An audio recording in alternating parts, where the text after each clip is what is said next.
Pois bem, é com alegria que iniciamos hoje mais uma conferência EUGEICS, agora essa intitulada A Era dos Extremismos, Discursos e Práticas de Extrema-Direita, capitaneada pelo professor João César de Castro Rocha, que tem um currículo enorme, mas seria bem sintético, então, professor, se por acaso faltar muita coisa e julgar necessário, pode adicionar à vontade. É professor titular de Literatura Comparada da Universidade do Estado do Rio de Janeiro, tem um trabalho muito grande em relação à dimensão da retórica do ódio, ultimamente, está ligado a isso com o livro A Guerra Cultural e a Retórica do Ódio, e Bolsonarismo da Guerra Cultural ao Terrorismo Doméstico também são textos valiosos, sobretudo os que estamos e passamos, né, enquanto país, mas não só, porque não é um fenômeno restrito apenas à nossa realidade, e o grupo de estudos interdisciplinares em ciências sociais convidou o professor para tratar dessas questões e nós pudermos discutir um pouco mais dessas dimensões e como atuar também frente a esses fenômenos que não cessam. Então, professor, desde já agradecemos sua disponibilidade, e acredito que teremos um tempo agora bem interessante para ouvi-lo. Muito obrigado. Bom, boa tarde a todos e a todas. Muito obrigado pelo gentil convite. Eu tentarei, nesses 30 minutos, propor de maneira deliberadamente sintética, para não ultrapassar o tempo proposto, três eixos principais de reflexão. Os três eixos, e repito, serei bastante sintético, quase telegráfico, mas os três eixos tentam responder a uma pergunta. A pergunta é razoavelmente simples para um acadêmico dos estudos literários. Não é necessariamente uma pergunta óbvia para outras áreas das humanidades. E a pergunta simples é como se pode compreender que de fake news óbvias, de teorias conspiratórias vulgares na sua concepção, como se pode disto chegar a um efeito, o efeito político de mobilização de multidões, nós podemos dizer de centenas de milhões de pessoas ao redor do globo. O avanço transnacional da extrema-direita, como a própria expressão o sugere, não é um fenômeno português, não se trata apenas do desafio André Ventura chega, não é um fenômeno brasileiro, não se trata apenas da porfia Jair Messias Bolsonaro e os 4 anos de horror que passamos no Brasil, é um fenômeno transnacional. É um fenômeno transnacional que lança a mão de uma série de práticas discursivas similares, de um conjunto de estratégias muito eficazes e que são fundamentalmente estratégias do plano da retórica. Isso é bem importante. O que permite transformar aquilo, óbvias fake news e teorias vulgares, teorias conspiratórias vulgares na sua concepção, em efeito político objetivo, isto é, milhões de cidadãos e de cidadãs indo à urna, depositando seus votos e, portanto, a sua confiança em candidatos como Viktor Orbán, Andrei Duda, Donald Trump, André Ventura, Jair Messias Bolsonaro, Bukele, etc. Como compreender que se parta de algo tão frágil, tão evidentemente vulnerável do ponto de vista lógico e epistemológico, para algo tão efetivo do ponto de vista afetivo, mesmo irracional, o que tem levado a extrema-direita ao poder por meio de eleições, e é preciso reconhecê-lo com honestidade intelectual, livres e democráticas. Quando Jair Messias Bolsonaro venceu o pleito em 2018, não houve fraude eleitoral no Brasil. Quando Donald Trump venceu as eleições norte-americanas em 2016, não houve fraude eleitoral nos Estados Unidos.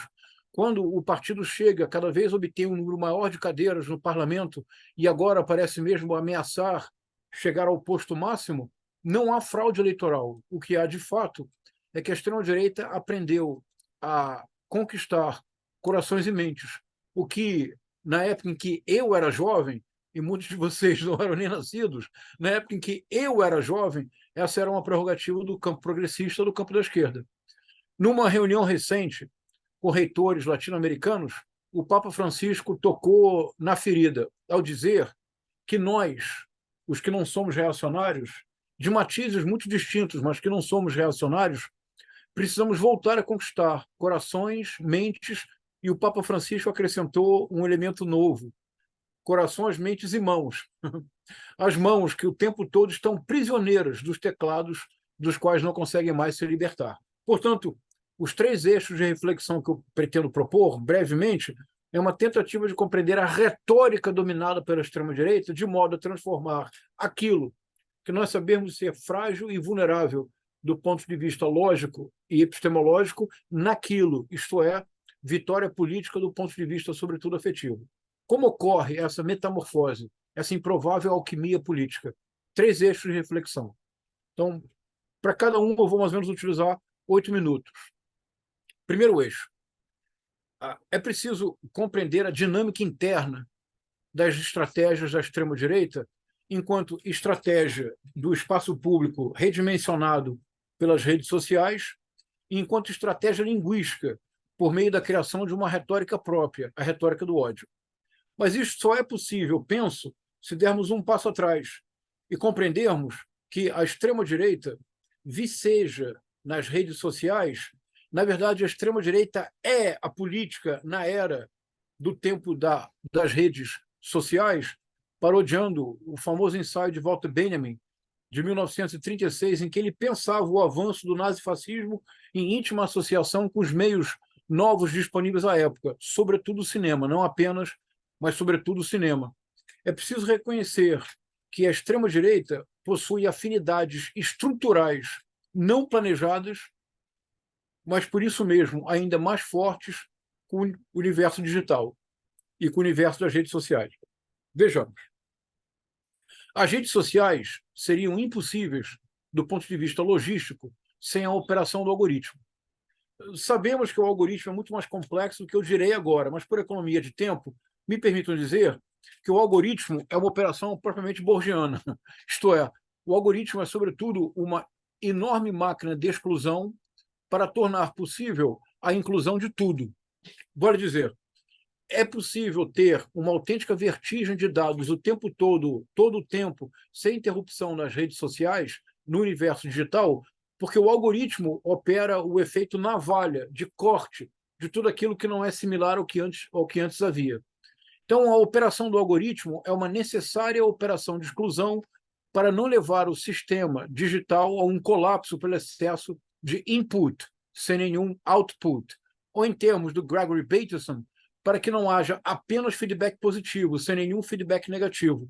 O algoritmo seria, em termos cibernéticos, o necessário feedback negativo que interrompe o fluxo ininterrupto de dados e permite o processamento do que foi selecionado. Essa é uma descrição breve, objetiva, não há nenhum juízo de valor. Em função mesmo da vertigem de dados ininterruptamente oferecidos no universo digital, a economia da atenção, que não é uma invenção do universo digital, mas que se tornou paroxística no universo digital, a economia da atenção levou ao desenvolvimento de uma linguagem própria e de estratégias muito específicas. A linguagem do universo digital, ela tende a ser virulenta, violenta, agressiva, como uma forma de tornar audível uma voz num oceano de vozes concorrentes. O clickbait, para a economia da atenção, corresponde exatamente à tentativa de visibilizar em meio à invisibilidade do excesso de dados disponíveis sempre simultaneamente. Terceiro ponto, o universo digital não teria sustentação sem a autêntica revolução produzida na economia contemporânea global. Isto é, o universo digital propiciou o surgimento de uma revolução, que é a economia digital, ou, para dizê-lo com os termos ingleses, e que aparentemente já não podemos deles escapar, a e-economy. 3 elementos que eu creio que todos nós concordaríamos numa descrição muito breve do universo digital. Aliás, se alguém discordar, por favor, me interrompa, não há nenhum problema, não é necessário seguir um protocolo rígido, porque eu vou seguir passo a passo logicamente. Se em algum momento, repito, alguém discordar de algo, não há nenhum problema, por favor, me interrompa, estamos aqui para dialogar. Contra a retórica do ódio, a ética do diálogo, é a nossa alternativa. Então, eu dizia que a operação do algoritmo opera a necessária exclusão para que a inclusão ininterrupta seja possível. Em termos de cibernética, em termos trabalhados pelo Gregory Bateson, o algoritmo é o necessário feedback negativo para evitar que o sistema entre em colapso se só houver feedback positivo. Dois, em função do que eu acabei de dizer, compreende-se que a economia da atenção atinge no universo digital um tom paroxístico. Não é novo, mas tem uma agudeza, uma intensidade, estas sim, inéditas. A resposta para isso é uma linguagem com base na violência, na virulência, na agressividade, em altos decibéis, para que se escute no imenso oceano de vozes e da competição feroz do universo digital. Três, o que sustenta essa engrenagem é a economia digital, que transformou a paisagem econômica do planeta no mundo globalizado financeiro contemporâneo. Pareceria uma descrição razoável para vocês, esses três elementos do universo digital? Há muitos outros, evidentemente, mas pareceria razoável para vocês essa descrição inicial? Pois bem, a extrema-direita. A visão do mundo da extrema-direita é algorítmica. Só se aceita aquilo que é espelho. Narciso acha feio o que não é espelho, dizia o Caetano Veloso. A extrema-direita, sem ter ideia de quem é Caetano Veloso, repete o mesmo. Vale dizer, para a extrema-direita, em última instância, a razão pela qual o projeto político da extrema-direita é acabar com a política é porque só pode haver política se houver reconhecimento do outro. Mas o outro é sempre diverso em relação a mim. Por isso a política é a arte de negociação das diferenças e, sobretudo, a política é a arte das concessões possíveis. E não pode ser de outra forma. Agora, para a extrema-direita, cuja visão do mundo é algorítmica, não pode haver justamente política.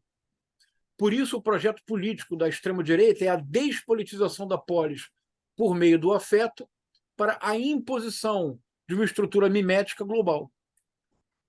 Todos pensarão da mesma forma, todos terão os mesmos propósitos, etc, etc, etc. A linguagem política da extrema-direita é uma disputa feroz pela economia da atenção nas redes sociais. Qualquer político de extrema-direita possui o que o Partido Chega tem em Portugal. Vocês certamente frequentam a TV Chega no YouTube, não é verdade? Vocês conhecem a TV Chega, o canal do partido no YouTube? Eu vejo que o Lucas Pires está a sorrir com superioridade. Lucas Pires, você precisa assistir ao TV Chega no YouTube. Acredite em mim. Há uma sucessão de cortes do André Ventura, evidentemente, e os cortes são sempre os mesmos. Dizem assim: André Ventura arrasa com Pedro Nunes. André Ventura destrói a esquerda. André Ventura acaba com o parlamento. E a forma mesma da enunciação do político da extrema-direita são sempre decibéis acima, uma violência muito simbólica, muito grande, uma virulência discursiva. A extrema-direita disputa, sem nenhum pudor, a economia da atenção dos tempos digitais. E isso é muito importante para a estratégia política da extrema-direita. 3. A extrema-direita, no mundo inteiro, é uma máquina de monetização. É uma máquina de monetização do atacado ao varejo. É uma máquina de monetização desde as grandes transações até o fato concreto de que qualquer militante de extrema-direita, seja o partidário fanático de André Ventura em Portugal, ou de Jair Bolsonaro no Brasil, ou de Bukele em El Salvador, ou de Donald Trump nos Estados Unidos, ou de Viktor Orbán na Hungria, ou de Duterte nas Filipinas, ou de Andrzej Duda na Polônia, todos, em algum momento, pedirão um Pix. Pix no Brasil é uma transferência bancária automática. Ou todos pedirão um Catarse, um Apoia-se, um Ajude, colabore. Sempre haverá uma campanha de arrecadação de fundos para melhor protestar contra o avanço internacional da esquerda. Sempre haverá a oferta de cursos de como enfrentar a hegemonia intelectual da esquerda. A extrema-direita, ela traduz para a esfera da política o sistema mesmo da economia digital. A extrema-direita é uma enorme máquina de monetização. Me permito apenas 2 exemplos, de modo que não pareça um discurso abstrato. Em novembro de 2020, após perder as eleições, Donald Trump iniciou uma campanha de arrecadação de fundos, porque, segundo ele, para poder contestar o resultado das eleições, ele precisava arrecadar fundos. Entre a derrota, novembro de 2020, e o dia 1 de janeiro de 2021, a revista Forbes fez um cálculo de quanto Donald Trump arrecadou em 60 dias. Acreditem, 255 milhões de dólares.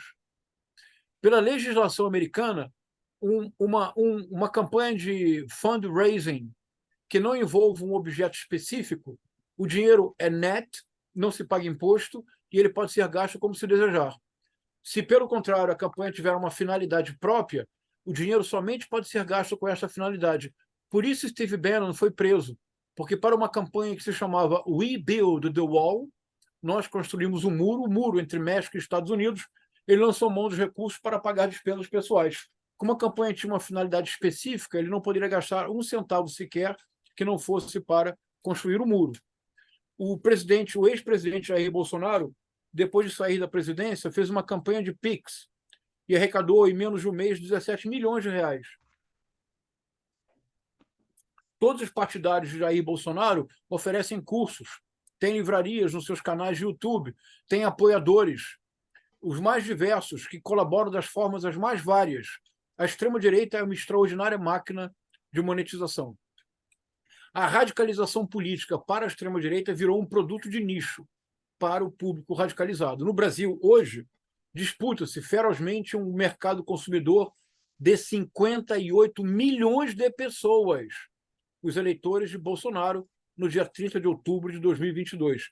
É um público ávido em manter o seu pertencimento à causa e um público ágil em gastar dinheiro para apoiar ações as mais diversas da franquia Bolsonaro. Eu digo que o Bolsonaro não é uma política, é uma franquia. Então, primeiro círculo da hipótese. A extrema-direita possui, em relação ao universo digital, um conjunto de afinidades estruturais que passam despercebidas, mas é indispensável compreendê-las se nós desejamos, de fato, a médio e longo prazo, superar o desafio da extrema-direita às democracias modernas. Esse é o primeiro círculo da hipótese. Posso seguir ou alguém quer comentar algo? Sigo? Sim, à vontade, professor. Segundo círculo da hipótese. Como compreender que fatos que, do ponto de vista objetivo, são evidentemente equivocados, se transformam num delírio coletivo que leva os políticos da extrema-direita ao poder?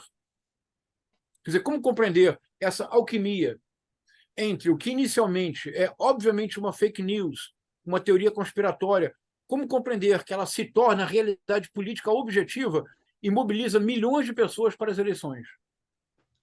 Em outras palavras, eu estou menos preocupado em detectar o evidente equívoco de certas postulações de políticos como Donald Trump, André Ventura, Jair Messias Bolsonaro. Eu estou mais preocupado em compreender como eles utilizam uma retórica que torna esses evidentes equívocos numa ilusão coletiva que se transforma em realidade política concreta. Uma proposta. E eu parto aqui de um ensaio. Eu tenho lido muito, relido bastante os ensaios de psicologia social do Sigmund Freud, que eu acho que são particularmente úteis para a nossa situação contemporânea. Há um ensaio em particular que, para mim, tem sido muito importante, que é O Futuro de uma Ilusão. Este ensaio de 1927, que é o ensaio no qual o Freud pensa religião, e vocês todos sabem que o Freud não era religioso e era muito crítico em relação às religiões. Para ele, uma ilusão. E qual é o futuro dessa ilusão, se perguntava Freud? No desenvolvimento do raciocínio, o Freud propõe uma distinção conceitual que me parece que pode ser útil para clarear o ambiente contemporâneo. Freud distingue entre erro e ilusão. O erro é um equívoco da ordem do objetivo. E como é o equívoco objetivo, é possível corrigi-lo objetivamente. E ele não é nem sequer necessário dar exemplos, porque o erro é da ordem do objetivo. Uma vez identificado, é possível apontá-lo, demonstrá-lo e então corrigi-lo. Mas, diz o Freud, o que realmente interessa para o psiquismo humano não é o erro. Afinal de contas, não somos máquinas, muito menos algoritmos. O que de fato importa para o psiquismo humano é a ilusão. Mas o que seria ilusão? A ilusão é um equívoco, mas não é apenas um equívoco. é um equívoco que, sobretudo, representa um sintoma, a projeção de um desejo. O exemplo que o Freud dá no Futuro de uma Ilusão é notável, é o do Cristóvão Colombo. Diz o Freud que, ao chegar no 14 de outubro de 1492, ao que hoje é o Caribe, mas ele supunha serem as Índias, diz o Freud, não era um erro. Na verdade, o Colombo realmente acreditava estar nas Índias porque ele havia projetado o seu próprio desejo de lá estar. E com base na geografia ptolomaica e com base na historiografia de Plínio Velho, ele atou pontas que não eram possíveis de serem atadas para concluir que havia chegado nas Índias. E por isso, ele chamou os habitantes originários da região do Caribe, onde ele chegou, de índios. E assim os descreveu, porque ele realmente supunha estar nas Índias. Diz Freud, não é um erro, é uma ilusão. É o erro ao qual se sobrepõe a projeção de um desejo. Proposta para a nossa reflexão. Hipótese que eu desenvolvo no momento. A extrema-direita transnacional especializou-se em tornar erros ilusões. A eleição brasileira de 2018 não é possível dizer que foi decidida, mas um elemento fundamental para o crescimento da campanha do Jair Messias Bolsonaro foi a alegação da existência de um kit gay. Um kit, um módulo escolar que seria introduzido nas escolas elementares do Brasil com a finalidade de levar a ideologia de gênero a mudar a orientação sexual das crianças brasileiras com um kit gay, que era um livro e mais outros instrumentos didáticos. Acreditem, nunca existiu um kit gay. Ele nunca existiu. Nunca houve uma deliberação do Ministério da Educação, nunca houve a formulação de um material didático cuja finalidade seria esta, o kit gay. Isto nunca existiu. É um equívoco, é evidentemente um erro objetivo. Mas o Jair Messias Bolsonaro triunfa ao torná-lo uma ilusão. Porque ele está projetando tanto o desejo recalcado quanto o medo de uma parte considerável da população. Quando o erro é transformado em ilusão, primeiro passo. Segundo passo, se esta ilusão é tornada coletiva, e se milhões de pessoas se mobilizam por algo que, na sua origem, era um equívoco, que, tornada ilusão, chega ao patamar de ilusão coletiva, agora nós estamos lidando com uma realidade política concreta. Uma realidade política concreta que levou mais de 50 milhões de pessoas a elegerem Jair Messias Bolsonaro presidente do Brasil em 2018. No mundo inteiro, esse é o movimento da extrema-direita.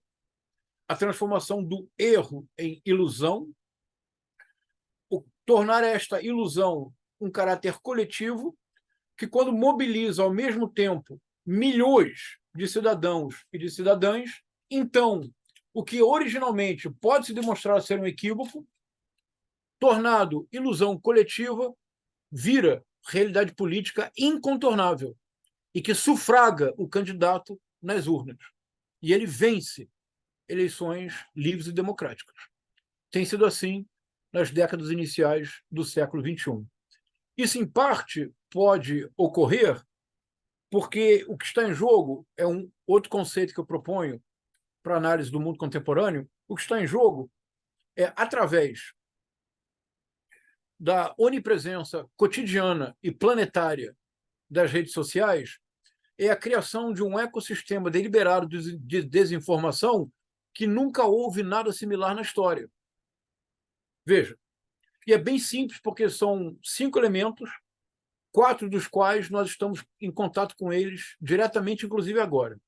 Então, proponho.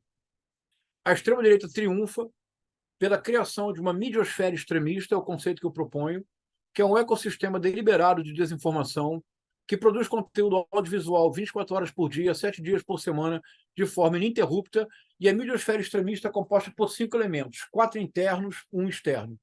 Elementos internos, correntes multitudinárias de WhatsApp. E não preciso sequer desenvolver o tema, porque todos estamos envolvidos nessas correntes multitudinárias de WhatsApp e sabemos como elas operam nas vésperas das eleições. Segundo, um circuito integrado de canais de YouTube. O YouTube, onde estamos agora, nós estamos no Zoom, depois iremos para o YouTube. O YouTube é a verdadeira incubadora de radicalização nesse ecossistema, mais do que o WhatsApp. Porque o WhatsApp não é tão anônimo quanto o YouTube. O YouTube, você não sabe exatamente quem você alcança. O WhatsApp pode ser um parente, um amigo. Você não enviará uma mensagem, em tese, tão radicalizadora e absurda ao ponto que se vê no YouTube. Mas o YouTube funciona como um sistema integrado. A extrema-direita tem um sistema integrado de canais em YouTube. E, geralmente, o conteúdo audiovisual que circula no YouTube são feitos cortes para circularem no WhatsApp e nas redes sociais. Terceiro elemento interno da midiosfera extremista. Até ontem, a extrema-direita reinava soberana nas redes sociais, criando toda sorte de manipulações com extraordinário efeito psíquico em multidões. Quarto elemento, aplicativos. Muitos aplicativos, como o Telegram ou outros aplicativos que compõem a forma interna da midiosfera extremista. Há um quinto elemento. Eu não saberia identificar em Portugal, vocês deveriam me ajudar. No Brasil, era uma rádio chamada Jovem Pan. Nos Estados Unidos, a Fox News. Na Argentina, um canal de televisão chamado La Nación. São mídias tradicionais, mídias corporativas, que se tornam aliadas de projetos extremistas, evidentemente pela maior visualização, pela audiência e pelos ganhos financeiros que daí são derivados. Isso é particularmente dramático, porque quando uma fake news circula na mídia corporativa, na mídia tradicional, quando uma teoria conspiratória é simplesmente enunciada na mídia tradicional, um corte, o conteúdo retorna de maneira vertiginosa para a midiosfera extremista com selo de verdade, como se fosse algo necessariamente autêntico e sem questionamento possível. Esses 5 elementos possuem um pacto que torna tudo mais grave. Uma parte considerável dos apoiadores de Jair Bolsonaro, de Donald Trump, de André Ventura e tutti quanti apenas se informam no interior da midiosfera extremista. Eles recusam decididamente qualquer informação que venha de uma imprensa que não seja, desde sempre, a midiosfera extremista. Eles recusam canais de YouTube que não façam parte do circuito integrado da extrema-direita. Não há possibilidade de circular notícias do WhatsApp se forem notícias que não favoreçam um viés de confirmação. Então, a midiosfera extremista, ela implica um pacto. O pacto é informar-se apenas no seu interior. O resultado é o que eu proponho chamar de dissonância cognitiva coletiva, que é muito mais do que realidade paralela ou delírio, como nós costumamos pensar, nós do campo progressista ou da esquerda democrática. É muito mais do que isso. Repito, se dezenas de milhões de pessoas abraçam a midiosfera extremista, se comprometem a apenas se informar no seu interior, se creem de fato que o conteúdo aí circulando é verdadeiro, então não se trata mais de realidade paralela, porque uma vez que sejam 58 milhões de pessoas, são os votos que recebeu Jair Messias Bolsonaro no segundo turno das eleições brasileiras. Para estas 58 milhões de pessoas, o caráter coletivo das suas crenças transforma as crenças em verdade absoluta. No Brasil, no segundo turno, algumas pessoas rezaram para pneus murchos na beira da estrada. Mais do que isso, em Porto Alegre, no sul do país, um local onde, teoricamente, o nível de instrução é um dos mais altos de todo o país,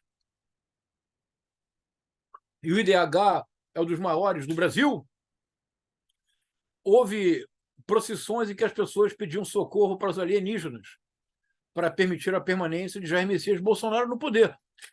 Toda a minha hipótese consiste em dizer: não é suficiente dizer que se trata de delírio, não é suficiente dizer que estão vivendo uma realidade paralela. Quando 58 milhões de pessoas compartilham esta crença, não é realidade paralela, é realidade política objetiva, concreta, que pode tomar o poder e destruir as nossas vidas. Concluo.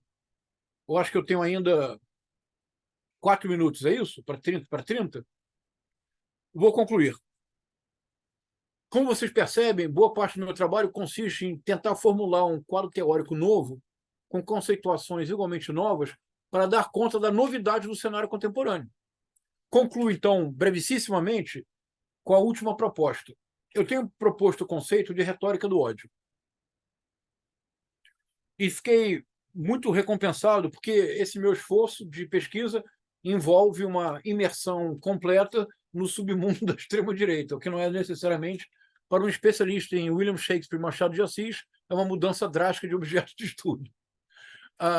Mas na CPMI do 8 de janeiro, que foi realizada no Brasil, e que foi muito importante para esclarecer a articulação golpista que agora está sendo investigada, o relatório final, de mais de 1.000 páginas, tem como conceito teórico unificador do relatório o meu conceito teórico de retórica do ódio, que para mim foi uma surpresa imensa. Eu jamais imaginei que senadores e deputados federais teriam lido o que eu escrevi. O que é retórica do ódio? Eu proponho. É um conceito não excludente, mas complementar em relação ao discurso de ódio. O conceito de discurso de ódio ele é problemático, embora indispensável, porque o discurso de ódio tornou-se uma epidemia com o avanço das redes sociais. Mas o discurso de ódio recorda um pouco o tempo, como diz Santo Agostinho no livro 9 das Confissões, vocês todos se recordam, na famosa passagem: se não me perguntam o que é o tempo, sei muito bem dizer o que é. Se me pedem para defini-lo, já não encontro palavras. O discurso de ódio já deu origem a 2 documentos das Nações Unidas, muito importantes. São planos estratégicos globais para sustar o discurso de ódio. É muito importante. Nunca houve na história um genocídio que não tenha sido precedido por um longo período de discurso de ódio, com a finalidade de desumanizar o outro. Apenas quando o outro está desumanizado, quando é reduzido a nada, tudo contra ele pode ser feito. Porque tudo que se faça contra nada, nada será. O processo de desumanização é a antessala de todo genocídio. E é indispensável, e tem se mostrado indispensável na história dos genocídios e dos massacres e dos crimes de guerra. Mas discurso de ódio reconhece a ONU de maneira muito lhana e intelectualmente honesta. Diz a ONU: não há uma definição internacional consensual sobre discurso de ódio. A questão é controversa e sempre se recorre ao problema da liberdade de expressão. Mas este problema é muito sério. Se não há um conceito universalmente aceito de discurso de ódio, nós estamos às voltas com o princípio básico do direito romano, ainda hoje vigente. Se não há lei prévia ao ato criminoso, crime não pode haver. Mas se não há crime, não pode haver pena. Se não há pena, o que vige é a impunidade. Na impunidade viceja a extrema-direita. O que eu proponho, então, é que o discurso de ódio, ele, na verdade, é uma categoria muito importante, mas é menos uma categoria conceitual do que uma categoria que diz respeito à ordem dos afetos. Eu explico. O discurso de ódio é uma explosão do inconsciente, é o retorno do recalcado. Sempre quando a ele somos expostos, sabemos identificá-lo e o repudiamos de imediato. Muitas vezes, sejamos honestos, conhecidos nossos que jamais imaginaríamos que seriam capazes de dizê-lo recorrem, por vezes, ao discurso de ódio. Essa explosão do inconsciente é a ponta do iceberg. O que realmente importa para a extrema-direita transnacional é menos o discurso de ódio, esse momento final de explosão, é a retórica do ódio. É uma pedagogia cotidiana de desumanização do outro. É isto que está em jogo para a extrema-direita transnacional, que em cada local específico lança a mão de uma retórica do ódio própria. Na Europa, geralmente é o imigrante. Na América Latina, o comunista. Sempre há uma forma específica da retórica do ódio. Eu não vou agora ter tempo de esmiuçar o que eu considero ser a retórica do ódio, mas se é uma retórica, é um discurso que tem um passo a passo. Se é uma retórica, é um discurso que adapta o próprio discurso a um público determinado para produzir um afeto próprio, ao ódio, cuja retórica domina as redes sociais, levando essa pedagogia cotidiana da desumanização, que, mais uma vez, é a antessala dos ataques mais violentos que nós assistimos cotidianamente nas redes. Vou concluir. No primeiro eixo, eu tentei mostrar as afinidades estruturais, nem sempre destacadas, entre o universo digital e extremo-direita. No terceiro eixo, faço o inverso. No terceiro eixo, eu destaquei o que eu considero ser algo muito importante, que é o conceito de retórica do ódio, que eu proponho como um complemento ao discurso de ódio. A retórica do ódio prepara a explosão, que é o próprio discurso de ódio, e como uma espécie de interregno, como se fosse um tríptico, o painel central é a transformação do erro em ilusão, que, tornada coletiva, vira realidade política concreta. E isso é possível por uma utilização muito hábil, perversa, mas muito hábil, do potencial das redes sociais no seu aspecto de onipresença no cotidiano planetário. Com essas reflexões, o que eu pretendo é sugerir um quadro teórico novo para pensar uma circunstância nova, que é o avanço transnacional da extrema-direita nas décadas iniciais do século XXI. Muito obrigado pela atenção. Agora eu estou aqui disponível para conversar com vocês. Muito obrigado, professor.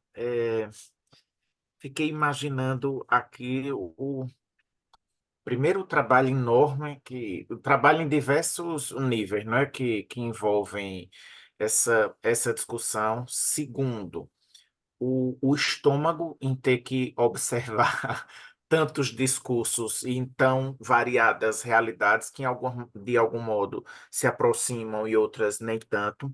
Fiquei pensando aqui em algumas questões, vou propor também é o tempo das pessoas começarem também a problematizar algumas discussões.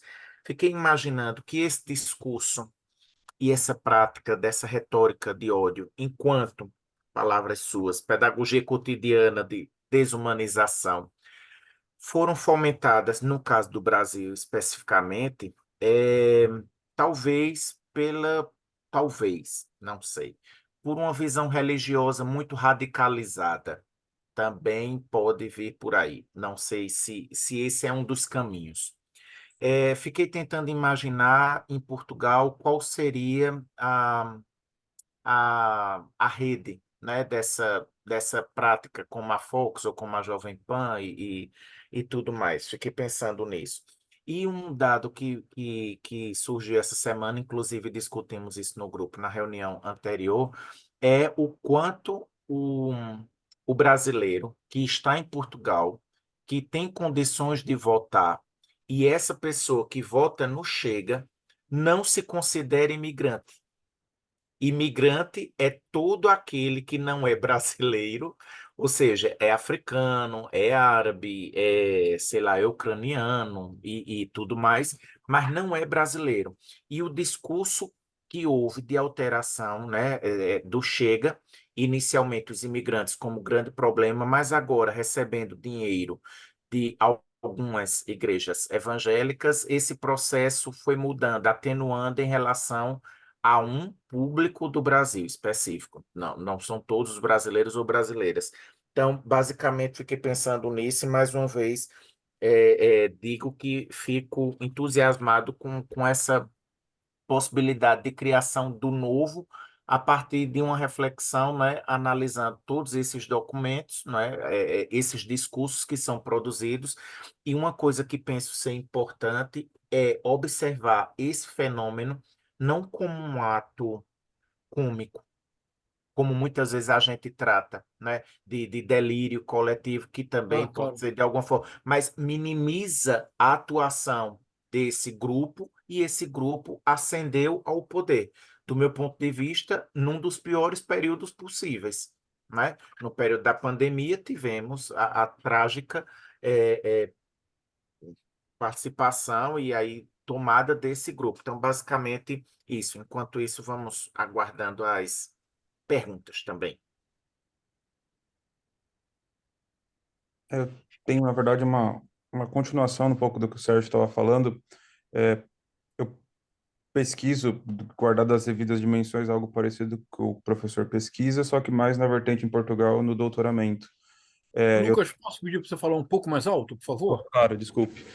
Eu pesquiso, guardado as devidas proporções, a mesma temática que o senhor no doutoramento, que ainda é curso.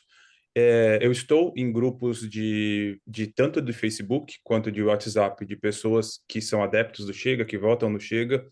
E o elemento que eu trago, por exemplo, na minha pesquisa, eu trabalho com a dimensão que o senhor às vezes já até citou sobre colapso hermenêutico. Porque, por exemplo, teve o debate na última semana E durante o debate, o grupo não parava. E assim, a narrativa do que estava acontecendo no debate é, não era a mesma dinâmica do grupo. Essa lógica de colapso da informação ficava muito clara dentro do discurso das pessoas que estavam presentes no grupo. E sempre que eu ouvi o senhor falar, é, eu já teve uma conversa que o senhor conversou com o professor Valdei, nas colunas do Rascunho, o senhor falava sobre eixo de verticalidade da informação, sobre colapso hermenêutico. Eu gostaria talvez de tentar entender um pouco mais essa dimensão sobre. Eu percebo isso em Portugal, percebia no Brasil também, que estava em grupos bolsonaristas, observava isso. Não necessariamente um descolamento da realidade, mas sim um colapso da informação em si. Como fazemos? Eu acho que já começamos o diálogo, né? Porque já tem duas observações. Muito obrigado, Sim, sim, à Sérgio. vontade, professor. Muito obrigado, Lucas. Vejamos então. Sérgio, para levar adiante esse trabalho, eu propus, sem maiores pretensões, a ideia da etnografia textual, que estabelece um paralelo com o trabalho do etnólogo. Assim como seria absurdo imaginar que um etnólogo viaja para conhecer um determinado grupo, tem o privilégio de o ancião do grupo decidir lhe contar a sua cosmologia. E ele começa a contar o início dos tempos. E imagina que o etnólogo interrompe o ancião e diz: não, desculpe, mas na verdade tudo começou com o Big Bang. Seria absurdo do ponto de vista etnográfico, não é verdade? Quer dizer, do ponto de vista etnográfico, não existe um juízo de valor sobre o que determinada pessoa diz. O que existe é a tentativa de compreensão da lógica interna, do que o Lévi-Strauss chamava de la pensée sauvage, mas não como selvagem, como um pensamento próprio, com uma lógica específica. Para o Lévi-Strauss, o bricoleur e o engenheiro. Da maneira como eu me comporto ao ler os textos ou ao escutar os discursos, é uma maneira similar. Eu procuro compreender a sua lógica interna, sem nenhum juízo de valor. Quer dizer, do ponto de vista pessoal, eu já sou velhinho, tenho 59 anos. Me interessei por política aos 14. Sempre pertenci ao campo da esquerda, eu já sou muito velho para mudar. Então, eu sou um caso perdido. Então, do ponto de vista puramente pessoal, eu tenho um horror profundo dos textos que eu analiso. Mas, a partir da ideia da etnografia textual, se tornou possível para mim tentar compreender a lógica interna desses discursos. E boa parte do meu trabalho é a tentativa de traduzir para o debate público a lógica interna desses discursos, para a lógica interna do bolsonarismo, etc. Então, o primeiro ponto importante, me parece que a ideia de uma etnografia textual é muito importante. Não é fácil, no entanto, porque nós estamos envolvidos diretamente com temas do contemporâneo e, especialmente, estamos assistindo a discussões e estratégias discursivas que podem afetar diretamente as nossas vidas. Por exemplo, agora na Argentina, as estratégias discursivas do Javier Milei podem levar a Universidade Argentina a um colapso inédito. Não sei se vocês têm acompanhado o que acontece com algumas províncias argentinas, sobretudo na Patagônia. O governo federal de Buenos Aires decidiu exigir o pagamento imediato das dívidas dessas províncias, o que as tem levado a um colapso que não permite sequer abrir escolas. Então, uma província da Patagônia, Chubut, ameaçou agora cortar o provimento de gás e de eletricidade para Buenos Aires. Então, não é uma tarefa fácil essa etnografia textual, porque nós não estamos lidando apenas com um texto distante de nós. Nós estamos lidando com contexto e com estratégias que podem impactar diretamente as nossas vidas. Mas é mais uma razão pela qual, creio, essa etnografia textual me parece muito importante. Lucas, me parece que é uma questão central, mas eu não tenho respostas de fato. Vamos pensar juntos, porque são questões que estamos desenvolvendo nesse momento. Boa parte do êxito da extrema-direita depende de uma estratégia concertada transnacionalmente e que consiste em produzir caos cognitivo. Quando eu digo que é uma estratégia concertada internacionalmente, Não pense que, da minha parte, significa teoria conspiratória alguma. Não, Lucas. Algumas dessas estratégias foram desenvolvidas pelo Steve Bannon, que é um gênio do mal, mas é um gênio. O que o Cambridge Analytica fez, e a Cambridge Analytica, inicialmente, o que a Cambridge Analytica fez foi transferir para campanhas políticas estratégias das campanhas de marketing e da estratégia básica de você vender produtos por nichos. Então, uma intuição fundamental, e o Steve Bannon é um dos criadores do Cambridge Analytica, e as primeiras experiências, os primeiros laboratórios foram feitos em eleições na África. Do que se tratava, e isso é perfeitamente utilizado por todos os adeptos da extrema-direita, André Ventura, Jair Bolsonaro, Javier Milei, etc. Do que se trata agora não é mais de uma campanha para a cidadania, mas do microdirecionamento digital. A partir da transformação do eleitor num usuário, num perfil de usuário, em lugar de ter um eleitor português ou uma eleitora brasileira, você trabalha com uma miríade de perfis de eleitores. E a campanha que você faz não é mais uma campanha que tem um slogan. Pátria educadora, dizia Dilma Rousseff. 50 anos em 5, dizia o Juscelino Kubitschek. Não. Você agora trabalha com micromensagens para públicos específicos, para os perfis de eleitores. É uma concepção radicalmente distinta de política. E boa parte da estratégia da extrema-direita consiste em produzir caos cognitivo, porque somente em meio ao caos cognitivo é possível tornar o erro ilusão. Não há outra forma. E esse caos cognitivo se produz por duas estratégias, que foram as estratégias que tornaram a extrema-direita pela primeira vez visível no cenário global. Inicialmente, o negacionismo climático. Em segundo lugar, o revisionismo histórico. Combinados essas duas abordagens, produz-se um caos cognitivo em que você tem milhões de pessoas hoje no planeta que sinceramente creem que a Terra é plana.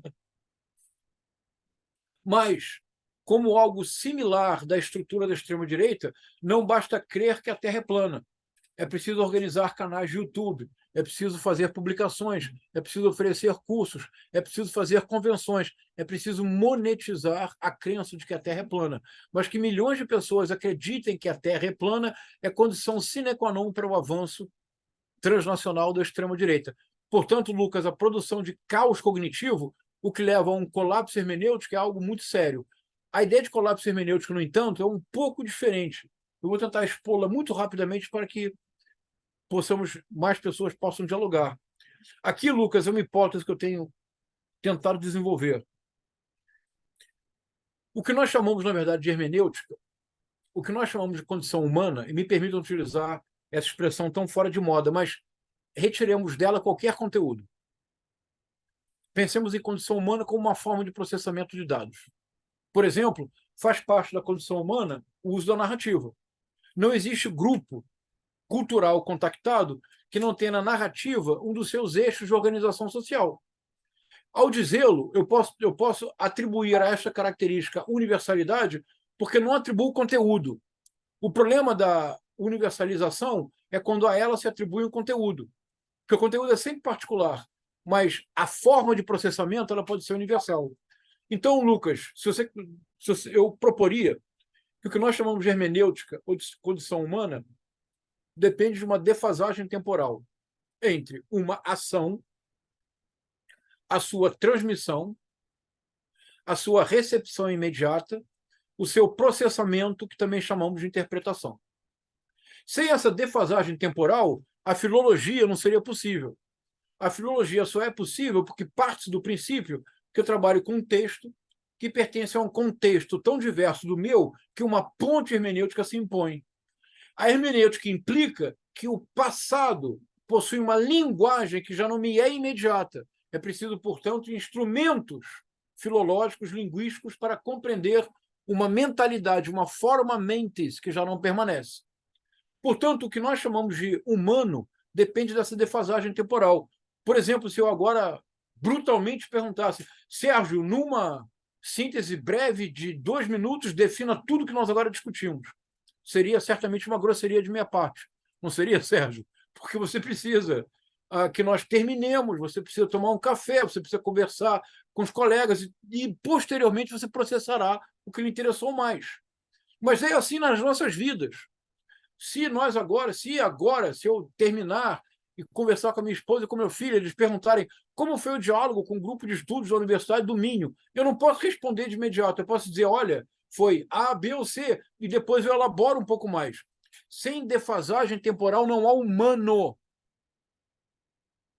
Não é sem razão que nós somos a espécie que tem noção da finitude. A finitude é uma defasagem temporal antecipada. A noção de finitude. O tempo das redes sociais é um tempo maquínico. É o tempo do aqui e agora, o tempo todo, simultaneamente. E no terceiro livro da trilogia, cujo primeiro volume o Sérgio generosamente mostrou, que é o Bolsonarismo, da Guerra Cultural ao Terrorismo Doméstico, que será o da dissonância cognitiva coletiva, eu vou partir de um acontecimento para tentar mostrar que a extrema-direita é a potencialização disto que produz colapso hermenêutico. É o 11 de setembro de 2001. Há ali aproximadamente 10, 12, 13 minutos nos quais ainda hoje estamos enredados. E a extrema-direita é o desenrolar deste novelo. Primeiro avião colide contra a primeira torre. De imediato, todos os canais começam a transmitir.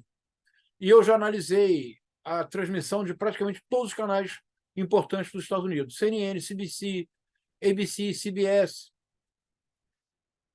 O mesmo acontece. Eles estão vendo o que aconteceu, eles transmitem e eles precisam interpretar para aqueles que estão recepcionando. É impossível fazê-lo. É um colapso. Não é possível, ao mesmo tempo, viver um fato, transmiti-lo, recepcioná-lo antes do fato ter sido concluído, interpretá-lo antes da conclusão do fato e, muitas vezes, nas redes sociais, a interpretação impacta o próprio fato. É como se fosse uma poética medieval no sentido do Paul Zuntor, que dizia que o que caracterizava a poética medieval era que o agente da performance era o corpo em copresença com outros corpos. Então, um poeta medieval, se diz um verso, olha ao redor e percebe que o verso não é bem recebido, ele muda o tom, ele muda a lira de imediato, porque ele tem acesso imediato à recepção. Isso pode ser feito de maneira produtiva numa copresença limitada. Isso atualmente ocorre no plano global o tempo todo, que isso não pode senão produzir um colapso hermenêutico. A extrema-direita é a potencialização política despolitizadora deste colapso hermenêutico. Espero ter sido claro, Lucas. Esse me parece que é o momento chave, porque este tempo, que é o tempo do input-output imediato, é um tempo maquínico, não é um tempo humano. Neste tempo, a política não tem possibilidade, mas não só a política, o próprio humano parece perder cada vez mais função nesse tempo do imediatismo, no tempo do sempre aqui e agora, que produz um colapso hermenêutico que favorece o caos cognitivo da extrema-direita. Ótimo. Professor, tem duas perguntas aqui, para além de alguns comentários. Vou ler rapidamente. Sofia agradece, diz que a palestra é excelente, concordamos. Fiquei com reflexão: como podemos combater as táticas das retóricas de ódio utilizado para recrutar e disseminar a ideologia extremista, e como podemos promover uma cultura para resistir a essas influências. E aí Pablo Joy fala o seguinte: qual o papel do ressentimento, ódio, rancor e outros sentimentos que atravessa qualquer episteme? Muito obrigado, Sofia e Pablo. Na verdade, as duas perguntas são muito próximas. Eu vou dialogar com os dois ao mesmo tempo. Vamos lá, Sofia. E Pablo. Me parece que nós precisamos combinar uma perspectiva dupla. A médio e longo prazo, uma perspectiva generosa. A curto prazo, uma perspectiva rigorosa. Eu explico. Eu tenho proposto que, contra a retórica do ódio, nós precisamos pensar na ética do diálogo. A retórica do ódio, para defini-la, ela vê no outro não um outro eu. Que essa bela formulação do Emmanuel Levinas, que é o filósofo da ética, que condensa a sua obra. Diz o Levinas, o outro é um outro eu. Isto é, o outro, aquele que é diverso de mim, é uma subjetividade tão rica e tão digna quanto a minha. E a intersubjetividade implica necessariamente o reconhecimento pleno de que o outro, potencialmente, é um outro eu, é um sujeito como eu. Na retórica do ódio, o outro não é um outro eu, ele é um inimigo a ser eliminado. Na ética do diálogo, pelo contrário, a diferença do outro me enriquece porque amplia meu horizonte. Mas aqui é muito importante que não pareça apenas um jogo de palavras. Veja, Sofia, veja, Pablo. Eu lhes disse que, desde muito jovem, eu já não tenho cura, eu me filio ao campo da esquerda democrática. Mas eu sou muito amigo de intelectuais de direita, de centro e liberais. E eu gosto muito de escutá-los. Eu gosto muito de ler o que escrevem. Porque, como eles são de direita, se nós falamos do mesmo tema, se eu simplesmente abro os meus ouvidos e apuro os meus ouvidos e abro os meus olhos, que é o oposto do sujeito cartesiano, que só chega ao cogito quando fecha os olhos, tampa os ouvidos, quando já não tem corpo. Mas se eu apuro meus ouvidos e abro meus olhos e escuto com atenção e respeito o que o intelectual de direita fala sobre o mesmo problema que me preocupa, de imediato meu horizonte se ampliou. Porque ele parte de um ponto de vista tão distinto do meu que ele verá ângulos que eu não serei capaz de ver com facilidade. Fui claro? É muito simples, não há nenhuma retórica, que não, é propriamente um dado epistemológico. Se eu procuro ver um problema com os olhos do outro, eu vejo o problema duas vezes, com os meus olhos e com os olhos do outro. Eu amplio o meu horizonte intelectual. Então, contra a retórica do ódio, Sofia e Pablo, a médio e longo prazo, a ética do diálogo. Agora, no curto prazo, as democracias contemporâneas precisam aprender a usar os instrumentos democráticos do Estado democrático de direito para sua defesa. Campanhas sistemáticas de ódio precisam ser punidas com o rigor da lei, mas sempre dentro da normalidade democrática. Posso tentar ser mais claro, porque a pergunta do Pablo é ainda mais direta. O ódio, e aqui eu me valho muito do fato de eu ter estudado e escrito um livro e ter trabalhado com um pensador francês, o René Girard, que é o criador do que ele chama de teoria mimética. E, fundamentalmente, a hipótese do Girard é que a imitação, ao contrário do que pensamos, ela não possui nada de anódino. A imitação, para o René Girard, é a matriz da violência.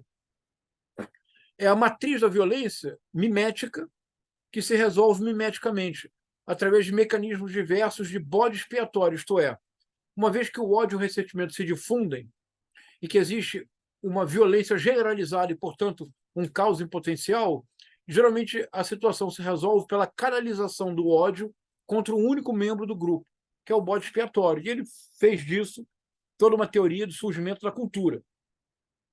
As redes sociais, porque são fundamentalmente miméticas, possuem uma violência que é igualmente mimética. Veja, no vocabulário das redes sociais, a Pablo e Sofia, nós espontaneamente falamos em meme, em viralizar. Espontaneamente nós falamos na cultura do cancelamento. A cultura do cancelamento é o retorno do que é de mais primitivo na organização humana. Já está lá no Freud, do totem tabu, que é o mecanismo do bode expiatório. Um dos paradoxos da situação contemporânea no que se refere à violência é que nós conciliamos o que é de mais moderno em meios de comunicação, porque hoje nós vivemos, pela primeira vez, a possibilidade da transmissão da simultaneidade. Porque muitas vezes, quando nós pensamos no universo digital, as pessoas dizem: não, o caráter inédito é essa capacidade única de armazenamento de dados. Não é verdade. Armazenamento de dados é sempre um dado relativo, porque diz respeito às condições de época. Cada um de nós, nas nossas casas, possui muito mais livros do que jamais Leonardo da Vinci viu em toda a sua existência. Então, armazenamento é sempre quantidade é sempre historicamente relativo. O que realmente é inédito nas redes sociais, no universo digital, é a possibilidade desse eixo vertical de simultaneidade. A ação está ocorrendo, já é transmitida, já é recepcionada, já é interpretada. É isto. Esse eixo de simultaneidade é que faz o caráter propriamente inédito, que potencializa ao máximo a violência simbólica do ódio e do ressentimento. A médio e longo prazo, a ética do diálogo. A curto prazo, eu não vejo muita opção. É a punição rigorosa de certos limites que não podem ser ultrapassados. Para dar um exemplo histórico concreto, porque eu sempre gosto de trabalhar com alguns exemplos históricos concretos. No final do ano passado, em Nova York, aconteceu um julgamento que nós precisamos estudá-lo com calma. Eu estou fazendo isto agora, porque me parece que ele pode ser decisivo para esta pergunta do Pablo e da Sofia. Não sei se vocês têm alguma informação sobre Alex Jones.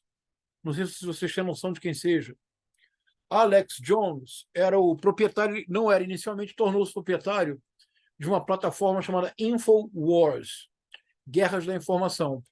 É um reacionário de extrema-direita, trampista radical. Houve nos Estados Unidos há muito tempo um terrível, dessas coisas que acontecem nos Estados Unidos, infelizmente, com frequência, um terrível massacre numa escola, numa elementary school. Elementary school são crianças de 2 a 6 anos. Um homem, um psicopata, entrou e, com tiros de fuzil, matou mais de 20 crianças. Foi algo tão brutal que não foi possível reconhecer os corpos das crianças, foi preciso fazer exame de DNA para saber qual família enterraria qual resto de corpo. O Alex Jones, que era financiado pela NRA, a National Rifle Association, a Sociedade Armamentista dos Estados Unidos, produziu um fake news que foi um dos que mais viralizaram na década. Ele disse que o massacre de Sandy Hook, do Sandy Hook Elementary School, não tinha acontecido, era um hoax, era uma fraude. E no enterro das crianças ele mandou repórteres para literalmente assediar os pais, dizendo: vocês são atores? It didn't happen. Mais quase 20 anos depois, ele foi julgado em Nova York e terá que pagar uma multa que é bilionária, é 1 bilhão e algumas centenas de milhões de dólares. Esse me parece que será um caso definitivo para o futuro, o caso do Alex Jones, porque uma das razões pelas quais ele foi punido não foi apenas pela difusão da fake news, não foi apenas pelo fato de ter produzido assédio e danos morais, foi porque ele monetizou a mentira. A monetização foi um dos fatores que levaram à condenação severa do Alex Jones. A curto prazo, nós precisamos perder o pudor de lançar mão de recursos democráticos para defender a democracia.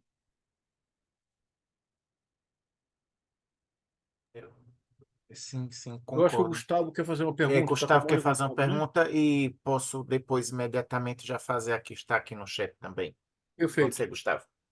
Sim, eu agradeço, professor César. Eu falo aqui de Santos, uma cidade aqui do litoral do estado de São Paulo, e eu vi a divulgação a partir da sua conta naquela rede digital, ex-Twitter, o Twitter, como o pessoal diz aqui. E eu aceitei o convite e estou aqui. Eu agradeço a sua participação, professor. Eu acompanho aqui nos diferentes canais da mídia progressista no nosso país. Eu falo do Brasil, amigos e amigas de Portugal. E eu gostaria de saber, professor, como esse seu campo de trabalho, esse conhecimento que o senhor vem construindo, com essas ferramentas, com essas reflexões, podem contribuir com algo que vem acontecendo agora e que diz respeito à relação Brasil-Portugal. Eu estou falando dessas violências que estão acontecendo em Portugal com estudantes brasileiros em escolas públicas portuguesas, né? Está repercutindo muito aqui no Brasil um caso acontecido ontem em Santarém, ou anteontem, e nós temos até uma cidade no Pará chamada Santarém. Olha como os dois países têm essa comunicação, essa identidade. E eu gostaria de saber como que essa quantidade de conhecimento e essas ferramentas que o senhor aponta, por exemplo, a ética do diálogo, podem ser úteis agora, num curtíssimo prazo. Como nós seremos capazes de intervir agora para que fatos como esse, que estão recorrentes, inclusive o site UOL tem um trabalho sistemático sobre isso, a jornalista Adriana Negreiros, ela vem fazendo um trabalho sobre essa recorrente violência que brasileiros, estudantes, jovens, adolescentes estão sofrendo em Portugal. Como nós podemos fazer uma intervenção já em relação a esses acontecimentos? Professor, muito obrigado, é um prazer estar aqui. Muito obrigado, Gustavo. Eu creio que a identificação da retórica do ódio pode ser útil. Porque, geralmente, nesses casos, o que ocorre é a explosão final da violência. Mas esse momento em que se passa para a violência física, que de maneira mais dramática é o que dá origem a genocídios, ele sempre é precedido pela desumanização do outro. É preciso que nós passemos a prestar mais atenção nesse processo de desumanização do outro. Eu tentei estabelecer discursivamente uma espécie de passo a passo, porque se trata de uma retórica. Vou tentar descrevê-lo brevemente. Se ele fizer sentido, então seria possível intervir antes do processo chegar ao discurso de ódio ou à violência física. Geralmente principia-se por alguma espécie de caricatura ou de paródia do nome próprio da pessoa. Então, por exemplo, no meu caso, que sofro assédio de haters, já há muitos anos, o meu nome é João César de Castro Rocha. Os bolsonaristas e os olavistas, os adeptos do Olavo de Carvalho, passaram a me chamar de João César castrado e broxa, ou João César chato de galocha, ou assim sempre. Qual é a finalidade? É importante compreender, Gustavo. Qual é a finalidade dessa caricaturização do meu nome próprio, aquilo que me é propriamente próprio, e permitam a redundância? É porque, ao cobrir o meu nome próprio de ridículo, a minha fala é de imediato desautorizada. Já não se leva a sério aquele que é chato de galocha. Ou a simples associação ao nome produz um riso involuntário. Há uma forma inicial de deslegitimar tudo aquilo que eu direi. Primeiro passo. Segundo passo, a estigmatização. E você vê que funciona assim sempre nos contextos mais diversos. Estigmatização. Eu não sou mais o João César chato de galocha. Eu sou o esquerdopata, o petralha, o Paulo Freireano. Isto é, o processo de desindividualização me torna agora não apenas a paródia do nome próprio, mas ainda sou eu. Eu sou o indivíduo que virou caricatura, mas sou ainda o indivíduo. Mas quando o João César chato de galocha torna-se esquerdopata, Paulo Freireano, o anátema supremo, comunista gramsciano. Agora eu não sou mais um indivíduo, eu sou um tipo. Tornado tipo, no próximo passo, é a nulificação. Eu sou nada. E é possível dizer, não vale a pena escutar o chato de galocha, porque, na verdade, ele é Paulo Freireano. Ele é um nada. No momento em que eu sou tornado isto, nada, agora toda a violência é possível. É uma retórica. Isso se usa de maneira cotidiana, é uma pedagogia cotidiana de desumanização do outro. Dificilmente um aluno brasileiro ou uma aluna brasileira entra numa escola e no primeiro dia sofre violência. Se isso ocorrer, é porque o processo coletivo de desumanização do imigrante já triunfou. Então é preciso voltar um passo atrás na retórica do ódio. Porque quando se trata do discurso de ódio ou da violência física, é porque a retórica do ódio já cumpriu todos os seus passos. Da caricatura, passou-se a estigmatização, a tipificação, a nulificação. Agora, toda a violência é possível. Então, é preciso, de alguma forma, no espaço público, intervir antes que essa retórica toda ocorra e dê lugar à pura violência, tanto simbólica quanto física. Isso acontece, Gustavo, no mundo inteiro. Não é um fenômeno com brasileiros e brasileiras em Portugal, acontece com turcos na Alemanha, com árabes na França, e etc, etc, etc. É um problema mundial muito sério. Sérgio, desculpa, posso fazer uma intervenção continuando no Sim, assunto? sim, à vontade, à vontade.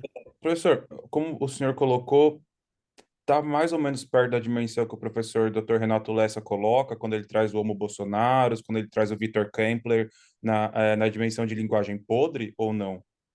Sim, sem dúvida alguma. Há dois livros que são bem importantes e de autores de orientações políticas muito diversas. A Linguagem do Terceiro Reich, do Viktor Klemperer, ou Hitler e os Alemães, de Voegelin, que é um autor, um clássico conservador, e o Kempler é um autor marxista. Ambos dizem basicamente o mesmo. O nazismo só se tornou possível como realidade política objetiva através de um trabalho constante de corrupção da linguagem. Corrupção da linguagem é o que eu chamo de retórica do ódio, é essa pedagogia de desumanização do outro, que sempre chega ao momento em que o outro é estigmatizado como um tipo. Ele perde a sua individualidade e se torna um tipo. Então, sem dúvida alguma, Lucas, os exemplos do Kempler, não sei se você já leu o Voegelin, eu recomendaria muito também, sobretudo Hitler e os alemães, que o Voegelin era austríaco. Aí na Áustria, o nazismo foi abraçado calorosamente, de maneira ainda mais drástica do que na Alemanha, se você acreditar nisso. E para o Voegelin e o Klemperer, isso só foi possível pela corrupção da linguagem. A corrupção da linguagem é esse processo em que o complexo é tornado não simples, mas reducionista, a partir dessa desindividualização progressiva. Professor, tem duas perguntas aqui, uma de Lucas também, e eu acho que aí a gente já vai se encaminhando por conta do horário para o final. Tem aqui. Professor, podemos colocar a direita e extrema-direita no mesmo lugar na sociedade? Como dialogar com pessoas que estão imersas nesse caos cognitivo? Aí, essa pergunta foi de Silvana Luzi, não sei se eu pronunciei correto. Lucas diz assim: o senhor pode aprofundar o conceito de massas digitais que já citou algumas vezes e trata no documentário do Marcelo Luna? E pronto, não, é basicamente isso. Essa é uma outra questão. É basicamente isso. Muito obrigado. Ou seja, as massas digitais. Silvana, muito obrigado pela pergunta. Eu tenho uma posição em relação a isso. Me parece que os que pertencemos ao campo progressista ou da esquerda democrática, nós não podemos ter nenhum problema com alguém que seja de direita, centro ou liberal. Nenhum problema. Nenhum problema. Se me permite uma redundância deselegante, qualquer pessoa tem todo o direito de ser de direita. A nossa tarefa é dialogar, aprender com o que for possível e tentar convencer a sociedade de que um projeto da esquerda democrática é mais fraterno e solidário. E que, para isso, nós acreditamos que o Estado tem uma participação muito importante, tanto como indutor de desenvolvimento econômico, mas, sobretudo, como uma espécie de um centro capaz de dirimir desigualdades e de proteger os mais vulneráveis.